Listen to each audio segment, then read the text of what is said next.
Hi everyone, my name is Cameron Brown. I'm a scientist and I'm a former RMR Brave. And my mom also happens to be Coach Brown.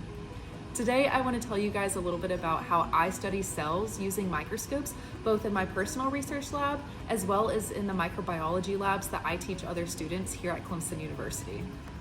Cells are the building blocks of all living organisms. Myself, you, your pets at home, and the trees we see outside are just examples of things that are made up of millions and millions of cells.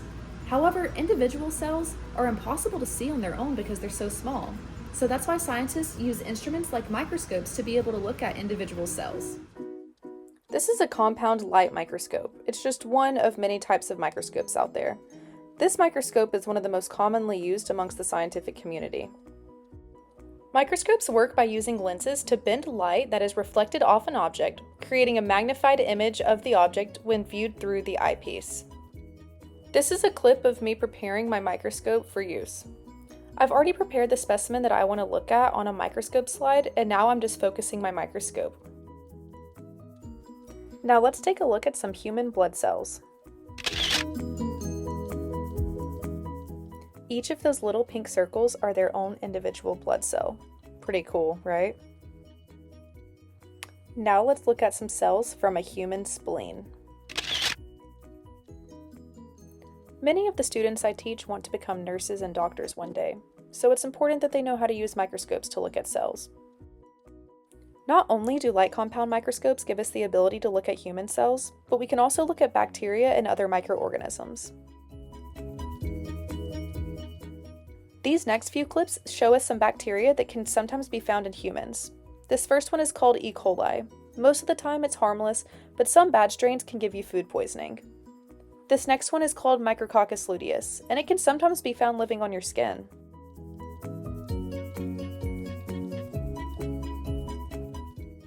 Looking at bacteria under a microscope can give us clues about the pathogenicity of that bacteria, also known as their ability to infect us and make us sick.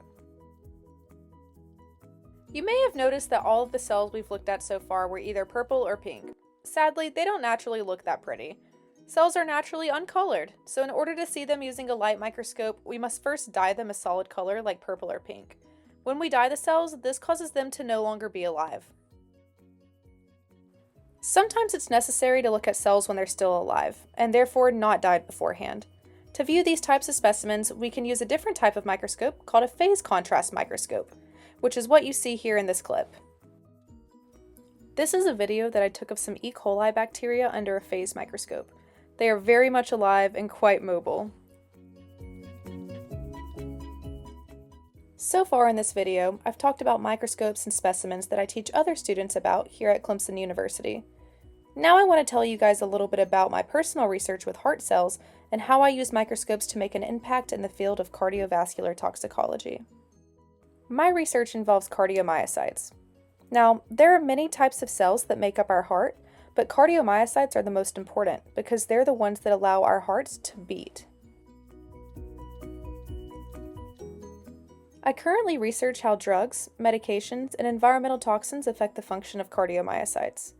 One of the main ways I can monitor the health of my cells is by using a phase contrast microscope. Check it out.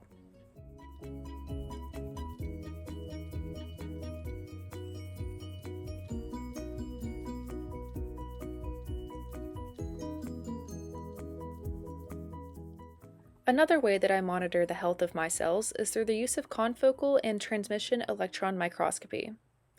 These microscopes are able to capture much finer details than what light compound and phase contrast microscopes can. The microscope on the left here is a transmission electron microscope. As you can see, it's hooked up to several computers and it takes up a lot of space. Would you believe me if I told you that this microscope can cost anywhere from $100,000 to $1 million? Anyway, the image to the right is a confocal microscope. It doesn't cost near as much, but it definitely costs more than my car. While phase and compound microscopes can show us individual cells, confocal and TEM microscopy can actually show you the organelles inside these cells. For my research, I'm specifically interested in looking at the mitochondria inside my heart cells. Mitochondria are the powerhouse of the cell, meaning they're responsible for producing the energy needed for a cell to function.